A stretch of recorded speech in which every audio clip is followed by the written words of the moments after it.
Hello and welcome to Queer Magic. Great to have you on. Hey everybody, I'm Yvonne Abro, your local non-binary witch, and this is Fio Gede, author of The Magic of the Iron Pentacle and Elements of Magic with Jane Meredith, and several other titles. So welcome aboard. Thank you for having me. It's a pleasure.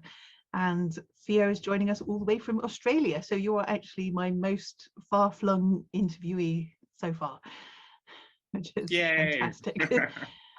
So yeah, so really excited to do this because I haven't actually done a Queer Magic interview for a while. So we could perhaps start with a bit about you and how long you've been involved in paganism and witchcraft and adjacent areas. Yeah, well, I guess strictly speaking, since I was 11 and 12, but I did grow up with animism, and I grew up with Balinese Hinduism, which I wouldn't say is capital P pagan, obviously. That is not how Balinese Hindus would identify themselves.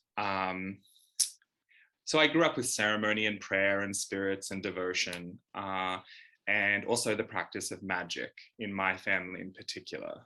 And divination and transpossession, all very core to our understanding of how to navigate the infinite. And then I realized I was a witch, as people do, when I was quite young. And then as some of us do, I just dove in, like just committed. I'm that kind of person. And so I would read anything and everything. I read a lot of interesting stuff and I read some stuff that really resonated with me. And early on, I was pretty much only able to get what was in the Toowoomba City Library where I grew up, or just kind of around in secondhand bookstores. Weirdly, there were a lot of interesting books. There were books by Lois Bourne and books by Dorian Valiente. And I did not start with Cunningham. I did not start with Starhawk, even though I later became a reclaiming witch. I did not start with a lot of the books that in the late 90s and early 2000s people would recommend to you. I did not start with those books. I started with these other books.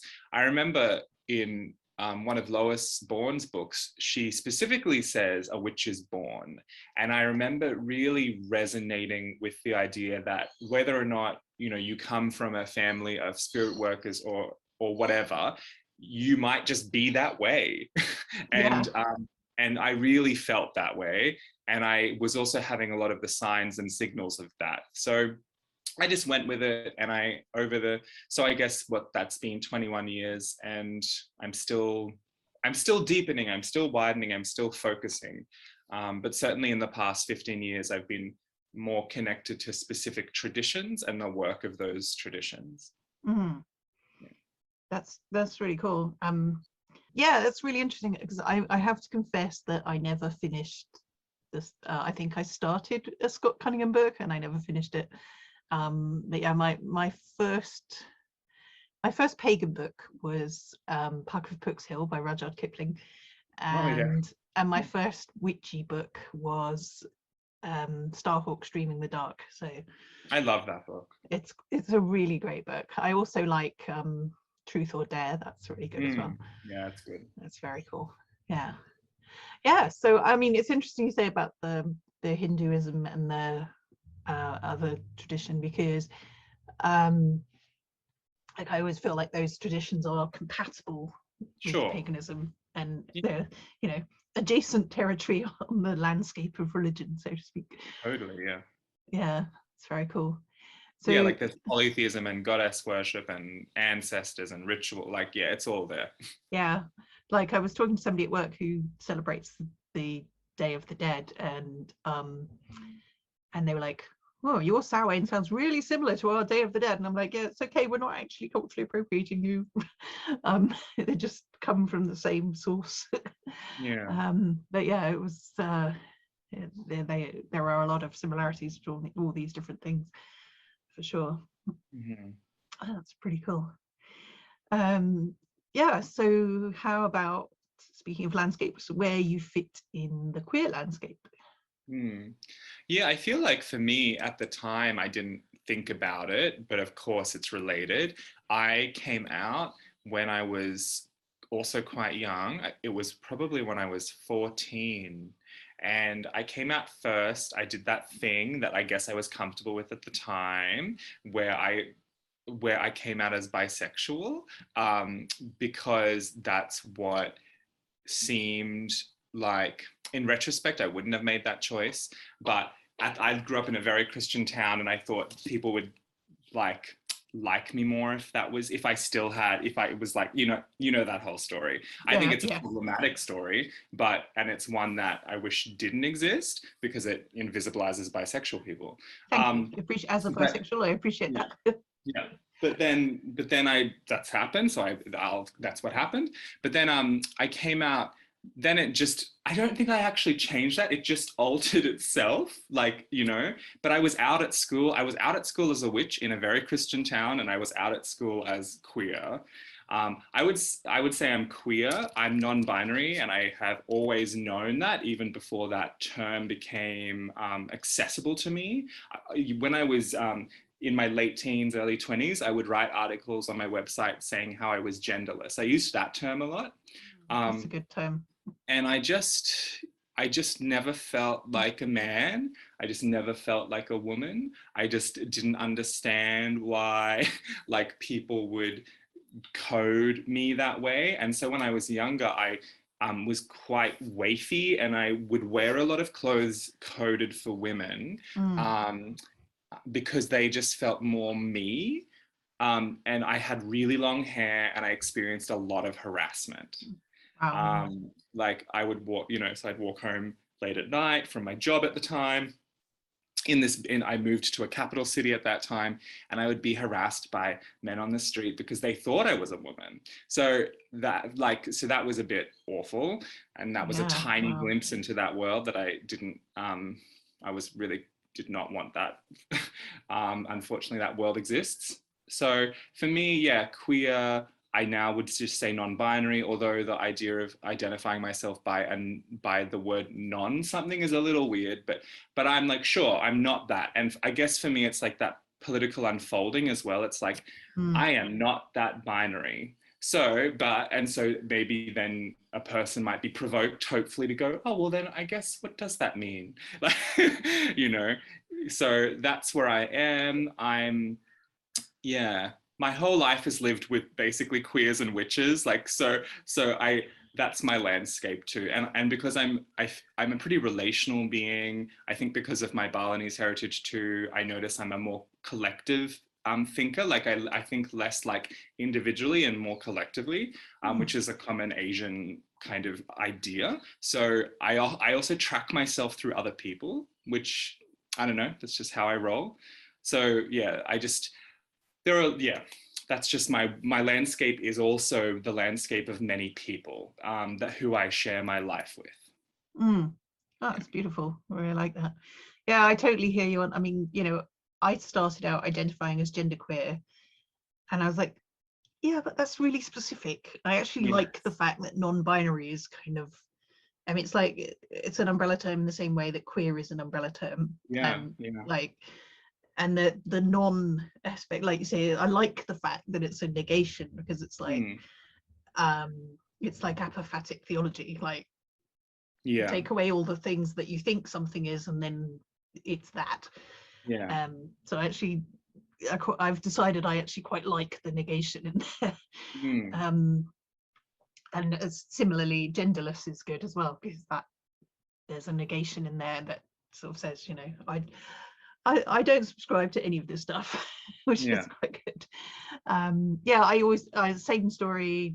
I used to wear a lot of, I still do wear a lot of male coded clothing, and I used to get people shouting at me as I was walking on the street, like, "Are you a boy or a girl?" So I hear you. Completely.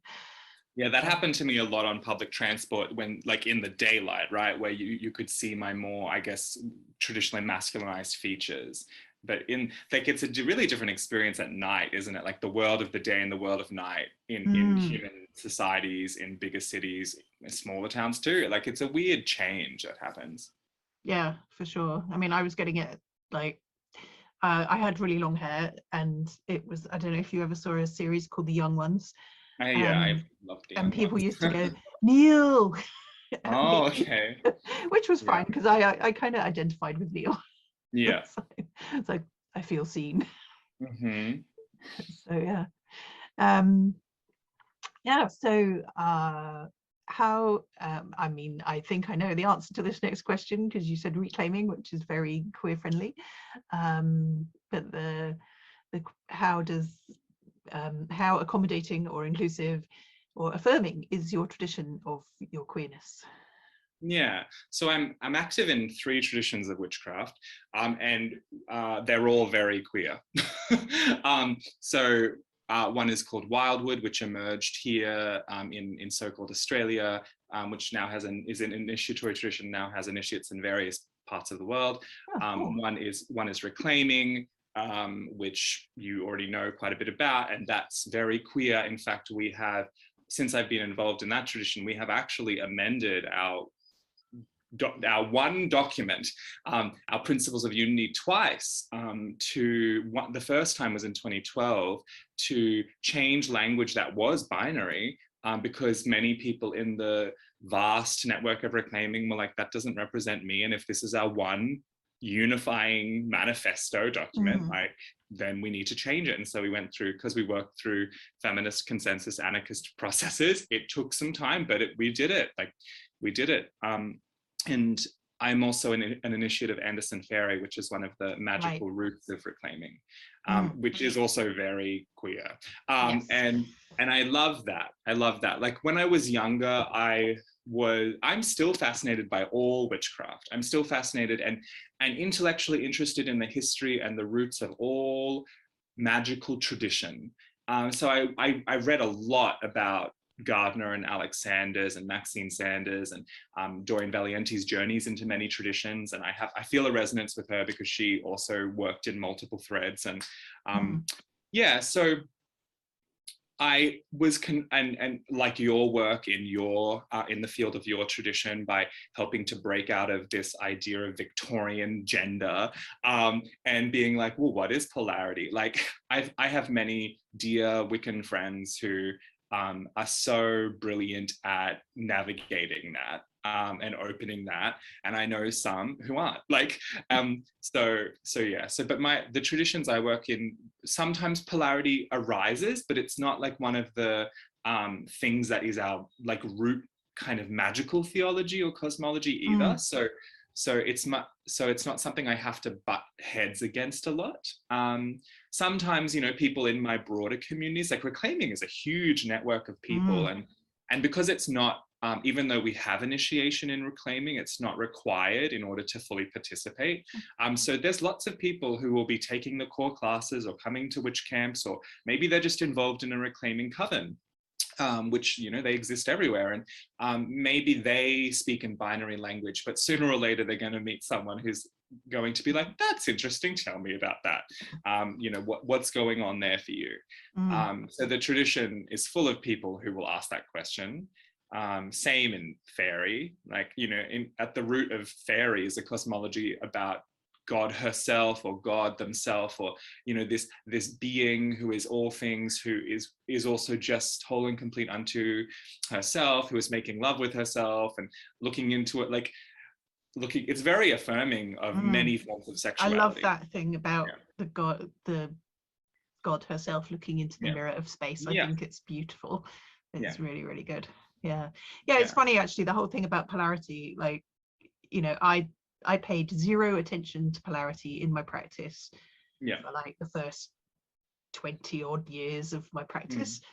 And then I started talking about, right, so, let's blow apart some of this stuff about you've got to stand boy, girl, and you've got to have, a man anointing a woman and blah, blah, blah.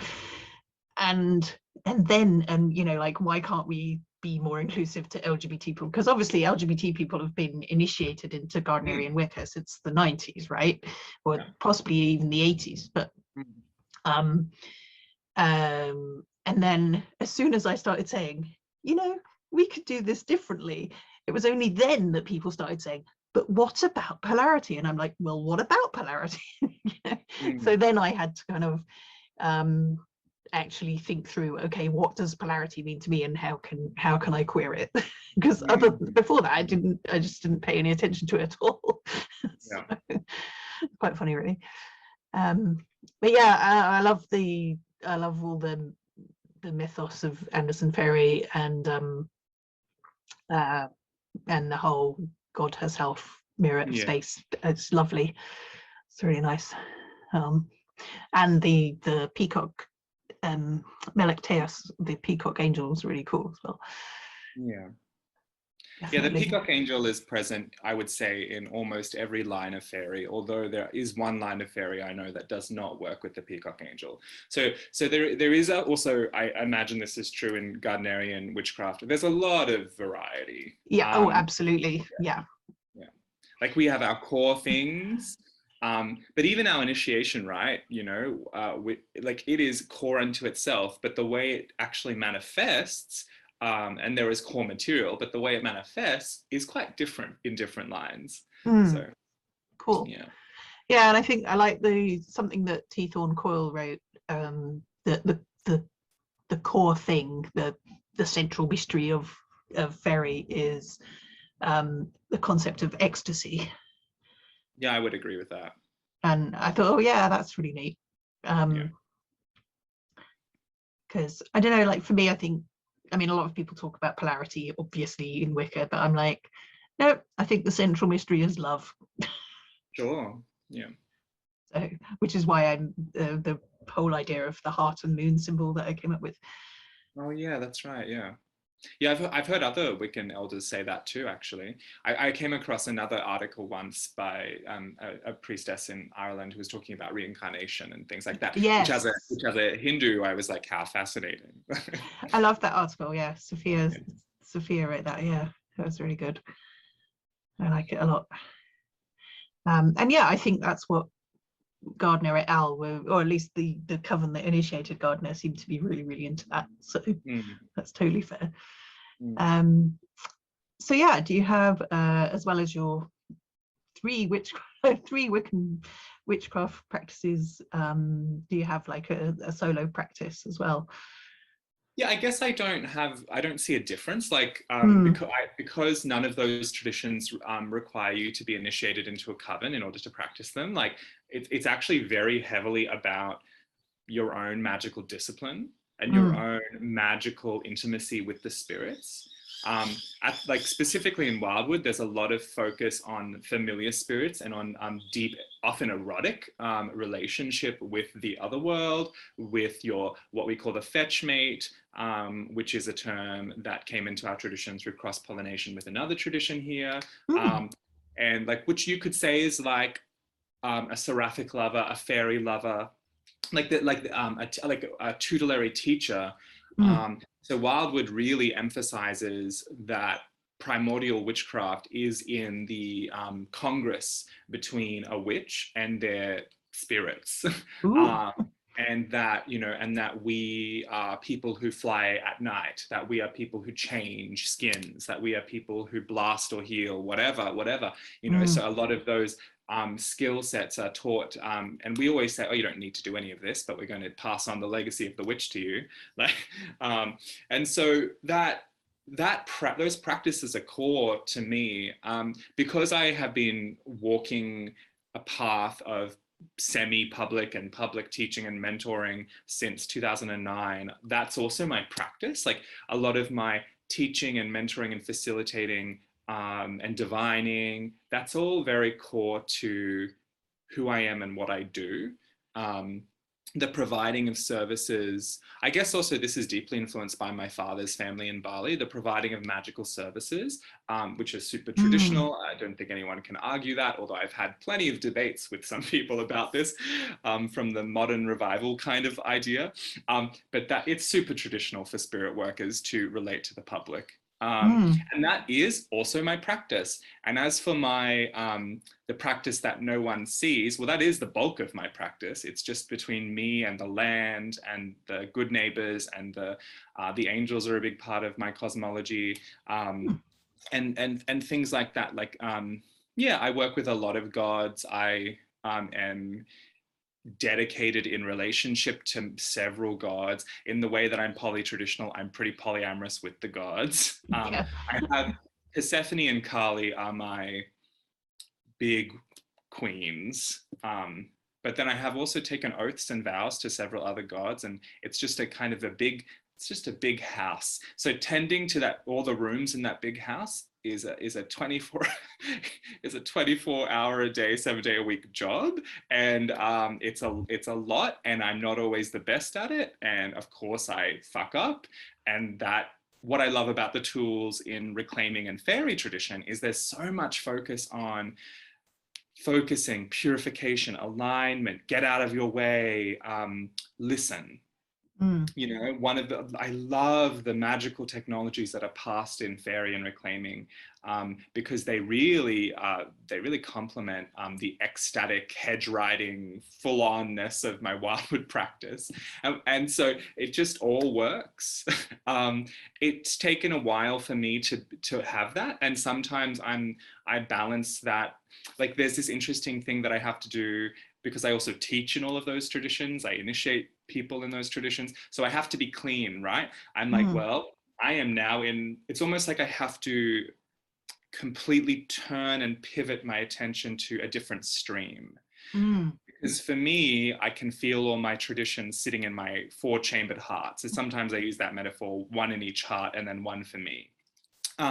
And then I look at these streams. So if I'm with my fairy student, we are just like, all my language is fairy, all my metaphors are fairy, like, you know, all of that. If I'm with my wildwood students, it's all of that. But then there's some bleeding over because different students I have are in different traditions, and I've never, if that's true for them, I'm not going to say you can't have that.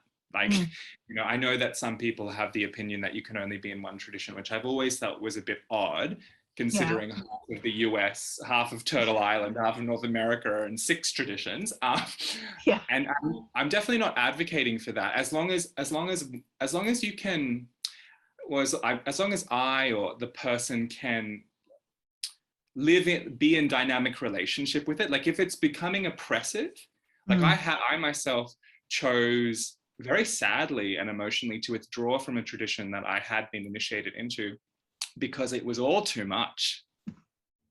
And I still love those people. Those mysteries are still important to me. They still influence my practice, but I couldn't kid myself or them anymore. And I respected the tradition so much. You know what I mean? So yes, been there, yes, got the t-shirt, absolutely. yeah. Still friends So with the people, but couldn't do the thing. Yes. Yeah, exactly. Yeah. And my personal practice is so influenced by, it's actually deeply influenced by everything. And recently I've, you know, I guess like a lot of these things are lenses, but I also consider them, I also talk in the idea of witch houses. So they're also my families. And sometimes I fight with my family, like, you know, sometimes, especially, I have had conflict in every single tradition I'm in. God, yes. You know, because I have maybe I fucked up, or maybe someone else fucked up and I called them out, or maybe I got really angry at what a group of people were doing because it was bigoted as fuck, like, you know, and I'm that person who pointed it out. Whoops. Yes. So, you know, conflict is inevitable. It's humans. I think that there are lots of tools in our traditions and teachings in our traditions that we can translate into how do we work with this. Yeah, I mean, I totally hear you on that. I think the thing is, it's like, I feel like that about Wicca. It's like there are people in Wicca that I would never circle with some of the people, because just, you know, not prepared to bare my soul or my body in front of those people, because but they're still like, they're like that uncle that you don't invite to dinner, but he's still your uncle, kind of thing. Yeah, you're still related. Yes. But, you know, like, in a good way, they're still part of my tribe somehow, you know. Yeah. Actually, totally on a bit of a tangent. I was curious, actually, if there's, like, obviously we have, for North America, we have Turtle Island, as you mentioned. I'm just wondering if there's a similar Indigenous name for the whole of Australia. You know, I have not come upon that. So it's common practice in Australia to say things, even on our mail. I do it on my mail. Like I live in, where I live is Gadigal and Bidjigal country. So it's common for us to say that. It's been common for many of us to say that. Well, Yeah. for Aboriginal people have said that forever. Yeah. But as far as I know, I haven't been able to find that. And I guess that's because really that the continent is not looked at that way. Yeah. There are so many nations and groups in this country as there are in Turtle Island, which I know is just one name. But yeah, like not every First Nation in Turtle Island calls it Turtle Island, but I prefer it to America or North America for this. Yeah. Like, you know, New Zealand is I can never say it. Oh, see, I can't say it. Land, I think it translates to land of the long white cloud. Indeed, yes, I like that. It's pretty cool. But yeah, I always try to use the Indigenous names. You know, like unfortunately, the river that's nearest to my house, the Indigenous name is lost. But we have two other rivers in this area. One is the Oshe Kenhion Hatatie, which means the river of the willows, and the other one is the Eramosa, which is apparently derived from a word for dead dog. Oh wow. Yes. But yeah, I like have my land acknowledgement on my email and like a short version of it on my Instagram and Twitter, and it's really important to just acknowledge that we are on the stolen land. Totally. Yeah, and that's a living, ongoing reality. Yeah. And actually that's an interesting one, because I'm still figuring out like how one relates to the land spirits in a place where because you know I left the UK in 2018, and so I had no issues with communicating with the land spirits there, because it's just like that's, you know, I was born there, and it is linked to my culture, so no problem. But like here I'm like, okay, so the rivers seem keen to talk, but there are I can sense that there are other spirits there that don't want to talk, which is entirely their prerogative, of course, but you know, it's really it's kind of fraught in a lot of ways. I'm just wondering, like, how do you negotiate that? Or so it's different everywhere I go, obviously, but I always begin in the way that a lot of elders here talk about, like what their advice and challenges are, which is that just listen. Like it always comes down to that. Like elders from different nations, different groups, they will always say, just be slow, don't rush, don't assume you know anything at all, and just listen.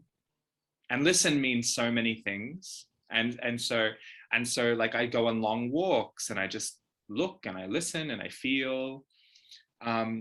Here, acknowledgement, we call it acknowledgement of country. And I have a dear friend of mine, an initiate of mine, who's also an Aboriginal person. And I mean, they've taught me so much about like their perspective. They can't speak obviously for all Aboriginal people, and they don't, nor can they speak for even their nation really at this point. But you know, they're so amazing. And often that, like, you know, often here, even in like government speeches or the openings of things, they'll do acknowledgement of country. This has been a thing for a long time. And obviously it comes from an ancient protocol, like it comes from something quite old. Same here, same in Turtle Island too. Yeah. But you know, often people rush it through and it's very perfunctory. So same. Like my friend Sal always says, like, do give as much attention to it as you would to leading a trance or to leading a grounding. Like really do it. Yeah. And so I do it generally at the start of every class, almost every podcast I record. I do it in my personal practice too. Like when I'm aligning my souls and I get to a certain point, I'll do that. And that's how I do it. Like if I just, and, you know, part of acknowledgement of country here, at least, and I'm sure it's true up there too, is that I have to acknowledge several things. I have to acknowledge that this place is stolen, unceded. I have to acknowledge who the traditional stewards or owners or custodians are, who are still alive. Like, some people talk about it in the past. It's like, no, Yeah. this is still, these people are still alive. They're surviving. They're strong. They're resistant. They're scientists. They're doctors. They're ceremony leaders. They're politicians. They're lovers. They're children. They're adults. Like, you have to say all of that. And also the old people, the old ones in the land who are the land. And the other thing is that country, like, is not just the ground, it's the stars, it's the sky, it's the sea. This is what I've been told, and that feels so true and real. So when I'm acknowledging country, I'm acknowledging the dreaming, which is time immemorial, you know. So it is this, like, the first thing we do before we do anything else. And it's, you know, just very like, here we are, let's presence ourselves to the sacred reality of what is, what has been, and what will be. And we are but guests here. Like, you know, we are just guests, but that means we have the responsibility of a guest. Yeah.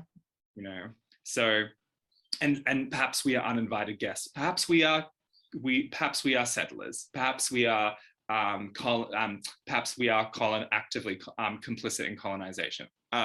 You know, so it's like, so acknowledging that too. And then, well, if we keep doing this, if this is so woven into our ritual practice, I always like to think that if your witchcraft is working, that will ripple through the rest of your life. And that should inform our behavior and conduct and thinking and feeling almost all the time. Yeah. Provided it's not just for, like, I'm reading my land acknowledgement of a piece of paper, and I'm going to mangle all the names of the First Nations, and you know, like, I think absolutely you have to. I mean, I love how you expanded it out to the stars and the sky and the because that's expanded my concept of a land acknowledgement for sure. Yeah, my friend Sal passed that on to me, and it was subconsciously clear to me, but when they said that, I was like, oh no, thank you for saying that, because that's thank you. Yeah, absolutely. Yeah. That's awesome. Because where I am is on the land of the Anishinaabe and the Haudenosaunee and the Atawandaron, who are sadly no longer with us, but so the Haudenosaunee, well, the Ghanaian-Geha, the Mohawk, so-called Mohawk, but their actual name for themselves is the Ghanaian-Geha, the people of the Flint. They have a thing that they do called the words before all else, which, when you said this is the first words that we do, I was like, it's like the words before all else. And in the words before all else, what they do is they acknowledge, like, the sky and the earth, and then all the ancestors and all the animals and all the birds and all the rivers and all the trees, and like, it's in 10 parts, and like the full thing lasts about 5 minutes at least, and can go on for longer because people can extemporize within the general pattern, and it's just a really beautiful thing.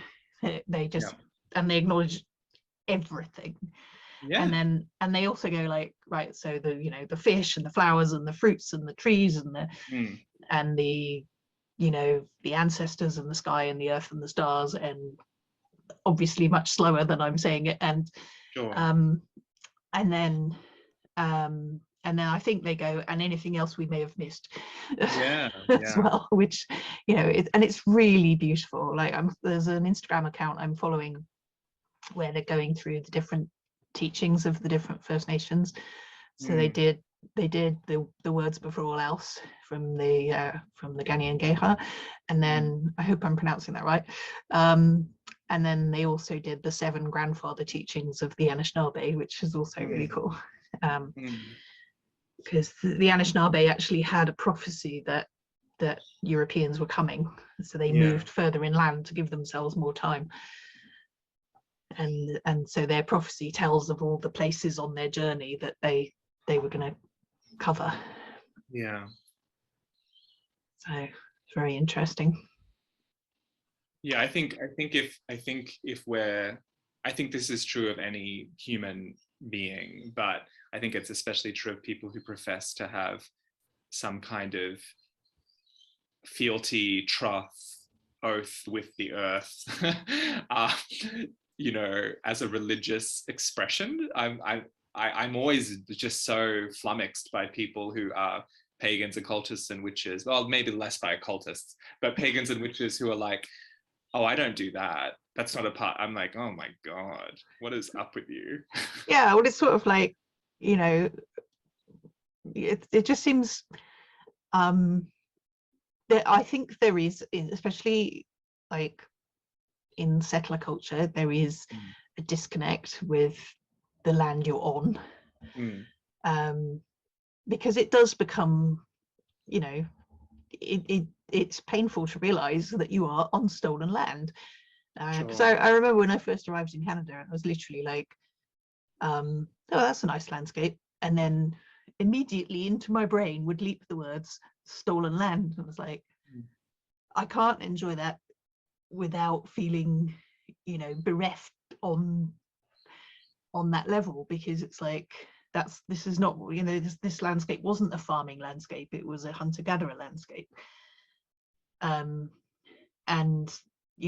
there are the Haudenosaunee longhouses are missing, and that seems, because some of them, I mean, I know that on the west coast of Canada, they actually burnt down the Indigenous longhouses, which is because those longhouses would have had multiple generations of people living in them, and they just burnt them down and said, right, you've all got to go and live in single family units, which is horrifying. Yeah, I always think, those of us who might appreciate as you said, like, of course, anyone paying attention would feel the bereftness. I guess I then go to, well, I can't possibly imagine what it would be like to be those people. Like, I just don't know, And so I think it's interesting as well when people do intellectually, conceptually, or even emotionally appreciate the concept, but still don't, like, they're like, well, that's not for us to do. And I'm like, No, you got to do the political, Yeah. I mean, one of the reasons that I was very drawn to Starhawk's work is because of the social justice aspect. Because to me, like, the whole point of witchcraft, I mean, apart from, actually, I think I'm happy to say the whole point of witchcraft is about social justice for me. I think like, so. It's like, because my first interest in the occult was like, okay, so it says in this Marx, I mean, it turns out I actually got it wrong, but it says in this Marxist text that we've got to raise consciousness. Okay, how do we raise consciousness? Well, I'll start by raising my own consciousness, except I hadn't actually understood what raising class consciousness actually meant. But I know better now, but I'm glad I went down that particular path. But it was literally like, okay, how do we make the world a better place? Well, one way to start is by making ourselves better people, and then and then that helps towards, hopefully, just, obviously you've got to do the work for social justice as well. But well, Cora Anderson used to say, when she was asked about what is all of this fairy stuff for, what is the craft for, she just called it the craft, but she would just say, oh, to become a better human. Like her answer was profoundly simple and simply profound. It is, when you think about it, like, to say I want to be a better human is, I mean, that is my reason. I want to be a better human on all levels. Like, I mean, I remember when I was about 19 or 20 saying, I want to be a better human on the physical level, on the spiritual level, on the mental and the astral level. So yeah, and the interpersonal level as well.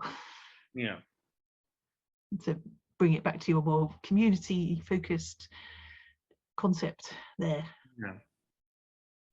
Definitely. That's very cool. I think and I think the the work of decolonizing ourselves and trying to do something to break down colonialism as a mindset is part and parcel of that, and it's also how we get into right relationship with the land in a colonized place. Yep. Yeah, so much work to do. Tell me about it. Yeah, I mean, at least when I look at the map of Australia and I see, like, you know, you can look at a map of Australia about that sort of scale, and you can actually see the little blobs that say Indigenous land given back to Indigenous people. But I gather it's not good. So it's highly, yeah, even when land is given back, like there's no there's no reparations for the interceding time. So, you know, and colonial enterprises are really great at destabilizing the integrity of your entire world, and sucking the marrow out of things so that you're left with what, you know? Yeah, all the bits that are contaminated by mining. Yeah, seems to be and a lot of soul sickness, you know, like, and a lot of social frustration and anger. Like it's complicated. Yeah, and the legacy of residential schools, both there and here as well. Totally. It's like,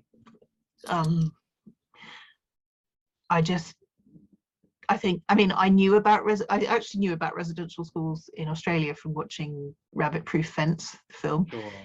And then I think I found out about them in Canada in about 2016 or 17.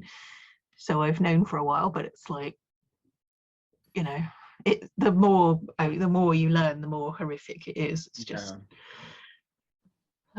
awful. And obviously there's been a lot more people in Canada have become aware recently about them as well. So yeah, it's a big deal. So yeah. Anyway, I'm glad I brought that topic up because I think it's really important, and it's really great to get your perspective on it. So thank you. Yeah, so what do you have a favorite book on queer paganism and witchcraft? This is complicated. You can have more than one. Yeah, and I also think I think that some books are queer that might not actually, like, I would say that Dreaming the Dark is queer. Yes, for sure. So I would say that is a queer book. I would say that a lot of Thorne's work is inherently queer. Yes, agree. So, wow, this question, I'm like, oh, I don't know the answer to this question.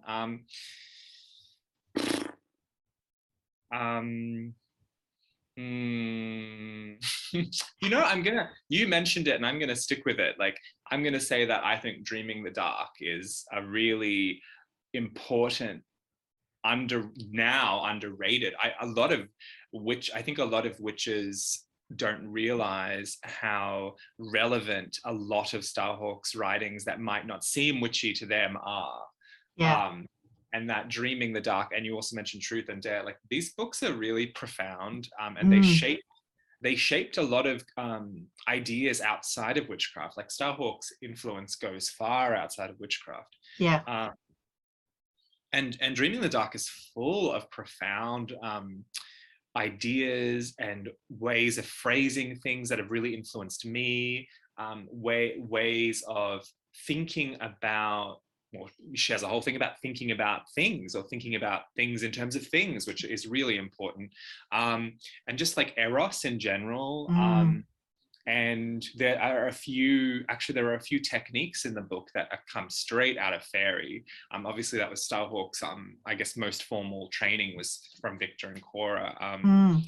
But yeah, there are some techniques in there that are about the double or the companion self or the mirror twin, and they're straight out of fairy. And definitely, they're really great, queer, erotic, intimate technologies that I think are really vital in, if you want them to be in a witchcraft practice. Yeah.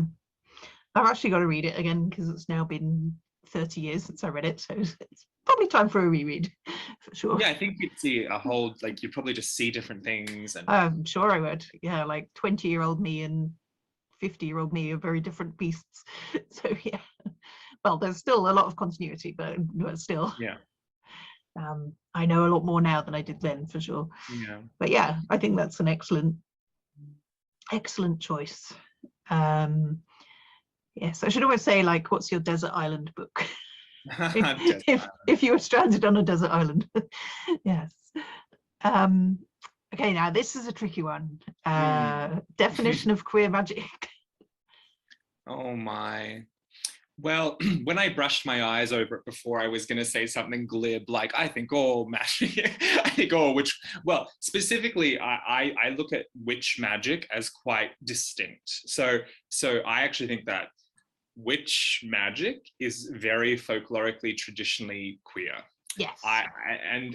So I would say that. So when when I see these things, these discussions come up about, polarity in the gendered sense, or anything to do with that, I always think, how strange, that doesn't match the folkloric, the deeply established folkloric ideas of witches, which is where I draw most of my inspiration from. Like, these are sabbatic, these are hedge crossing, these are transgressive, these are terrifyingly erotic beings who dance with the devil and who know the name of the Queen of Elfame, and who draw down the stars, and like, come on. I think that queer magic is magic that like I've always thought that, actually, so for me, my definition of a witch is that a witch is an anti-imperialist, transgressive, oracular spirit worker. So for me, it's not just, someone who does magic and does spells. Anyone can do that. Really, anyone. But it's specific. A witch is standing against empire. So if a witch is standing against empire, we are also standing against anything that empire serves itself through, which is transphobia and misogyny and patriarchy and eros phobia, because when you have eros, and you're working with it synergistically and harmoniously, and it's a core value, or intimacy for maybe eros doesn't work for some people, eros or intimacy or interrelation, if that's a core value and you safeguard it and you cherish it and adore it, I think the subtitle of one of your books is All Acts of Love and Pleasure, isn't it? Like that's one of my most favorite lines of the Charge of the Goddess, and so that's queer to me. That's queer to me, and also queerness is about letting go of pre-established ideas. It's letting go of expectation, which is surrendering into the lust that God herself is. For me, it's queer magic or queer witchery is just allowing myself to be and become, and the holy tension that exists between being and becoming. There's something there. The crossroads is queer. The key is queer. Going straight, the difference between just, I guess, a pious pagan and a witch, and the reason that for generations people have been quite scared of witches, I think, is that a pagan would pray and offer and petition, which some of us happen to be pagan too, but a witch goes straight to the gods. That's queer.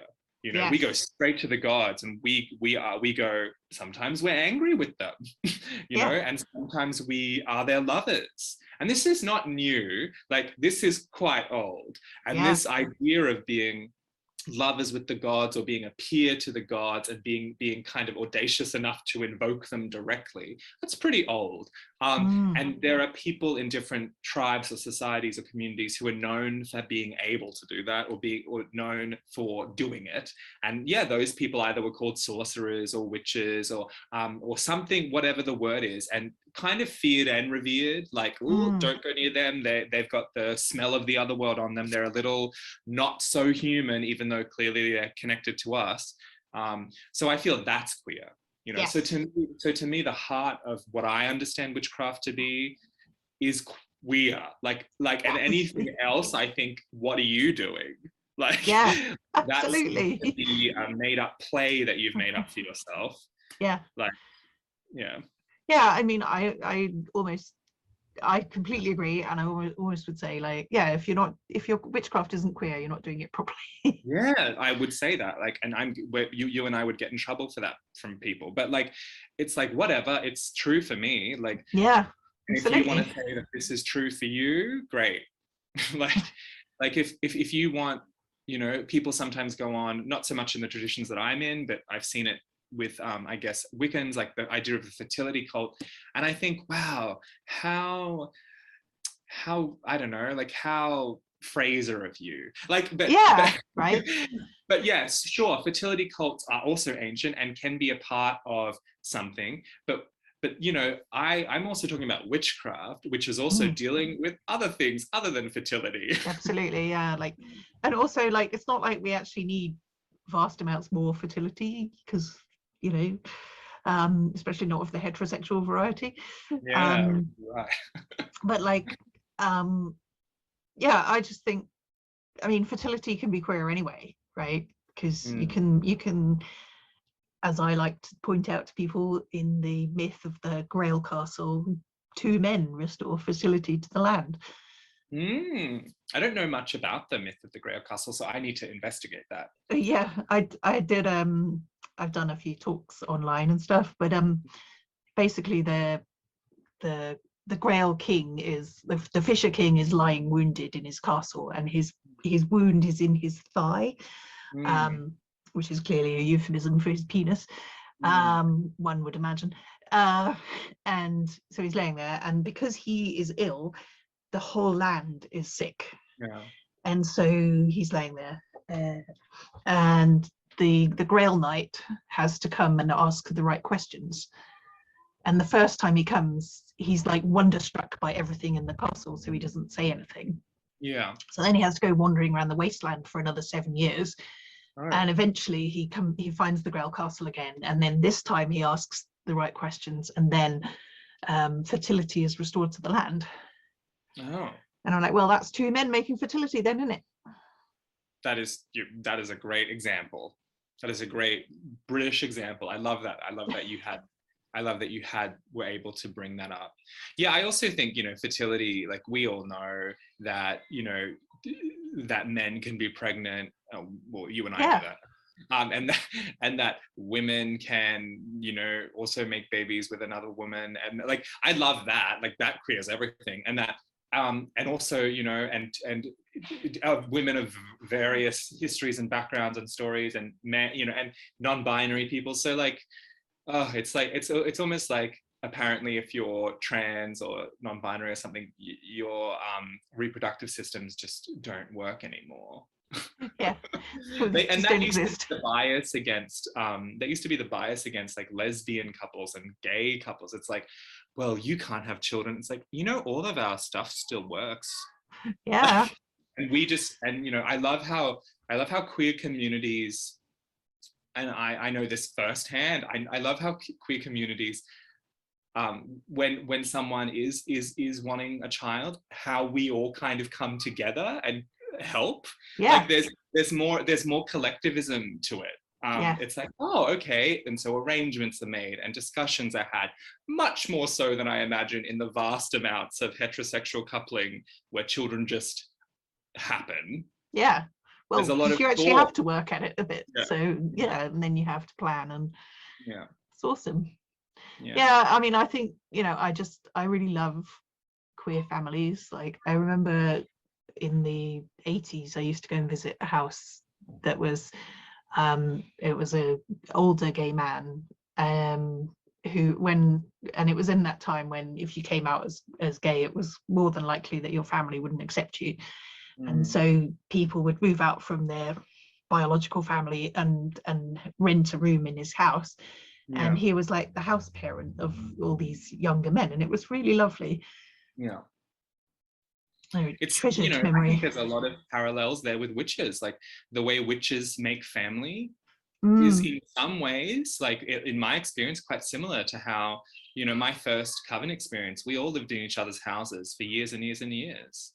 Mm. You know, I mean, we were all like in our early 20s. So of course that was the case, but we did, and we were all queer, like every single one of us. So we meshed the queer stuff with the witch stuff, which to us was all the same anyway. And we lived in each other's houses. We were doing magic all the fucking time. Awesome. Like, and that was great. I'm glad that I have had that experience. Yeah, sounds amazing. It's really cool. Yeah, I mean, I just, you know, I love asking the question, like, what's your definition of queer magic? Because people just come up with all different stuff. But what's been great is that, you know, we've pretty much concluded that queerness and magic are like a very closely knit Venn diagram. But I think that just getting to that point and having everybody's thoughts on it has been great, because you get lots of really interesting takes on it to arrive at the that. Yeah, it's like this Venn diagram that's like this. Yeah, totally. It's pretty cool. Right, it's time to plug your stuff. So tell us about your books and your website and blog and other things. Yeah, sure. Thank you. My website is, I have a new podcast. My website is fiogedeparma.com, which is FIOGEDEPARMA.com. My blog's there. I'm not a very regular blogger. I do upload quite a few videos to YouTube, which you can also find through my website. I have a YouTube channel, and over the years I've added talks, and often I'll do free classes and then record them and upload them. I facilitate a few magical techniques on there for people who are curious about different ways of approaching witchcraft. There are some interviews on that YouTube channel as well. I do have a backlog of, I think it was 40 episodes from a previous podcast called the Antipodean Arts Podcast. Actually, a few of your friends are on there. Even one of our last interviews was with Sophia. Yeah, cool. Which was great. I loved that interview. And that's we stopped that at the end of last year for various reasons, and COVID was one of them, of course, and me moving to this city was one of them. And I have a new podcast with a dear friend of mine who lives in Amsterdam, which is called Star in the Stone Podcast. Which has a different tone, but it's of course about witchcraft, philosophy, sex, friendship, emotion. Yeah, we get quite into things. I'd love to have you on there to talk about your stuff. Cool. And yeah, my books. My first 3 books, which came out through Llewellyn, are Spirited by Land, Sky and Sea and Ecstatic Witchcraft. They went out of print a year or 2 ago. That sometimes you can still find really annoyingly expensive secondhand copies. Somebody came across one of my books secondhand for £170 the other day. I nearly fell off my chair. It's weird. When I see them, I'm like, that's ridiculous. Yeah, absolutely, same. Yeah, it makes me really angry. But anyway, so those are, you're not going to see any of it either, which I know. is also really annoying. I know. I'm like, who is doing this? Yeah. And some of them are bookstores. Like when I track who it is, it's a bookstore doing it. And I'm like, what? And then I have 2 books with Jane Meredith, which really are actually versions of 2 of the core classes in reclaiming. So there's elements of magic and magic of the Iron Pentacle. So if you're interested in reclaiming star magic and reclaiming ethos and reclaiming ways of witching, like those are 2 examples amongst quite a crop of books of examples. And I actually have finished a first draft of a book I've been wrestling with for 5 years. I've sent it to my editor and I'm waiting to hear back. And it's like the book, it's a very important book for me. It's very queer. It's queer in the sense that I'm just queer. It's very intense. And it's one, when you write a book, and you would know this, I'm sure, and you're like, this is the book I really want you to read. Yes. Like, yeah. I feel that. Yeah, so I would like you to read this book because out of all the books that I've written, then you'll understand my magic. Cool. That sounds great. So I'm really excited about that book existing in this iteration of reality. Yeah, and I'm just online. Like I have a YouTube channel, I have that website, which most of it's on the website. Yeah. Cool. I can't wait to add your book to my Queer Pagan reading list. Yay. For 2022. I love your I was reading your book actually a while ago now, like maybe 2 years ago. I think it was the Dark Mirror book or the Night. Anyway, really good stuff. I was like, oh, I'm glad that you're writing books like that. Thank you very much. That's very cool.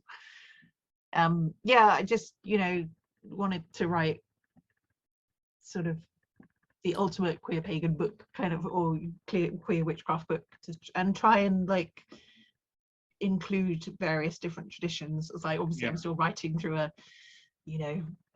from my corner of the witchcraft sphere, that trying to include fairy and reclaiming and stuff as well, and traditional stuff as well.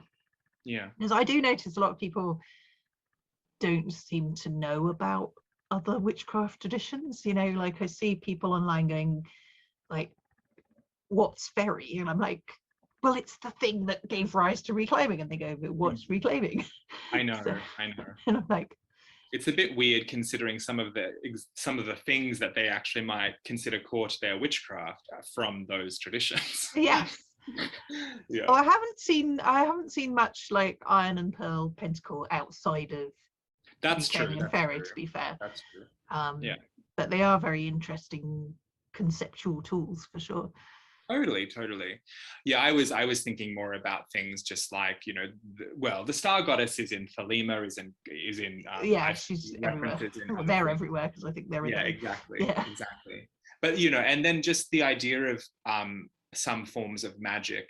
I think it's interesting. I think when I'm teaching my students, I always say, oh, by the way, blessed be, like when we say that, like while we're not a Wiccan tradition, you have to know where this word, this phrase comes from. Cone of power, which is a term that's used in reclaiming a lot. Cone of power. I'm like, when I'm doing elements of magic, which is our introductory class, I'm that nerd who's always like, cone of power. Let me tell you a little story about, because I want people to know where those things come from. For sure, absolutely. Because it really bugs me when people say blessed be and they've got no idea what the context of it is.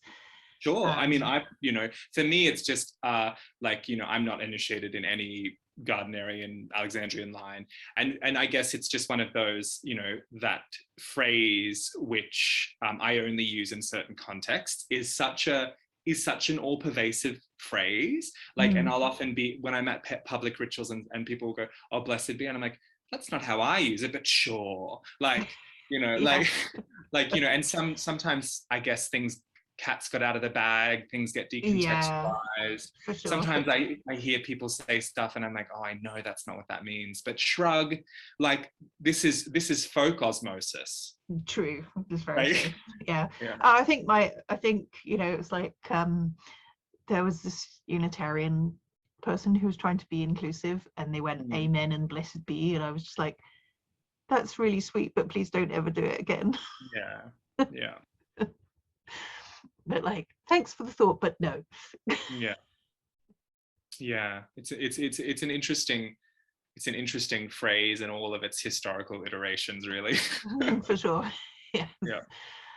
I do tend to think of it in a certain context, and I'm like, okay, it only has that context for me. So, it's one of the few things I'm super nerdy about. So. I am super nerdy in many ways, but and I think more people should be witchcraft nerds. Yes, I agree with you completely. Yes, definitely. So anything else you would like to add? Oh, it's just been lovely. It's also been lovely to connect with you because I used to be married to a Canadian from Ontario. So I'm like, oh, this feels nostalgic. Yes, I am also married to a Canadian from Ontario. It's really, I remember I was his family is from Windsor. Yeah, that's not very far. Yeah, so I had been there several times, and I remember trying to look up pagans and witches in the area just to see because I was sometimes there for a month at a time, and I was like, oh, I could connect with people, but I just never got around to it. I'm not sure what's in that area. I think there's like round our way, there's quite a lot. But yeah, there's not really. I mean, most of the Wicked here, there was a lot of Alexandrians. There's quite a few Gardnerians. Haven't seen any reclaiming or ferry in this part of the world at all. Oh yeah, I doubt it. Like, yeah. Well, wait, I think, aren't there? I feel actually there might be an occasional witch camp that happens in Ontario. Actually, I think it's called Wild Ginger Witch Camp. Oh, interesting. As for fairy, you know, it's an initiatory tradition like your tradition, and there's less of us, you know. This is true, but like, yeah, I mean, I knew somebody fairy from Boston. Yeah, there's several of them in Boston. Yeah. Which is only 10 hours drive. Yeah. There's several in New England as well. I have heard that there may be some in Detroit. And, you know, with traditions as well that, you know, go back 70 years or like sometimes we're like, oh, you're initiated too. Like sometimes I hear of someone or meet someone and I'm like, you're initiated too? And they're like, yeah, a long time ago I got initiated. It's like, and they're like, oh, I kind of practice. I'm like, oh, yeah. I come across that from time to time, yes. Especially in, you know, such a large area where actual covens are quite far apart. That can be that can be challenging. Yeah. Although ironically enough, I actually live closer to another Wiccan than I ever have in my life before. So is that the Wiccan that's odd? With, or yeah. No, well, obviously, no, I've lived with like households. Our Wiccan household is closer to another Wiccan household than I've ever been before. I see what you mean. Okay. Yeah. So kind of ironic. Yeah. Lovely. Well, it's been super fun and fascinating. Thank you so much. And we'll look forward to the announcement of your new book. Yeah, thank you so much. Thanks for having me. Awesome. It's been a pleasure. And thanks again. Thank you. And blessed be.